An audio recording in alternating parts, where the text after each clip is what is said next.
دادگاه نیویورک احمدخان رحیمی یک افغان امریکایی را به بمبگذاری در محله چلسی گناهکار دانست و به 2 حبسی یکمری محکوم کرد. در این باره وکیلش خاویر دونالدسون روز 13 فوریه خبر داد.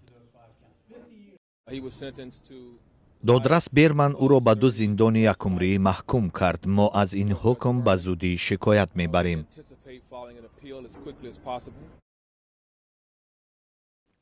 او را ماه اکتبر سال گذشته به استفاده اسلحه کشتاری دست جمعی و بمبگذاری در جای جمعیتی متهم کردند. دادرس گفته است که رحیمی 3 ساله سبب‌های بمبگذاریش را شرح نداد. یکی از آسیب دیدگان در ترکیش گفت احمدخان رحیمی هیچ نشان نمیداد که از کرده‌اش پشیمان است. فکر کردم عدالت برقرار می شود. اندکی آرام می گیرم. ولی جنایتکار اصلا پشیمانی نشان نمیداد. اصلا پروای ما نداشت. درباره خودش می گفت. فکر کردم امروز روزی ما می شود. ولی چنین نشد.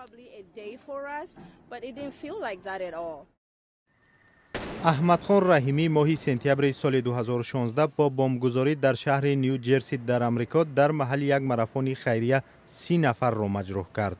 جوانی افغان تبار باید به آسیب دیدگان بیشتر از $500,000 جبران پردازد. اندریو کوآمو رئیس شهر نیویورک گفته است عدالت برقرار شد و این پیام قوی را فرستاد که ما آنهایی را که میخواهند ترس و نفرت و خشونت بکارند تحمل نمیکنیم.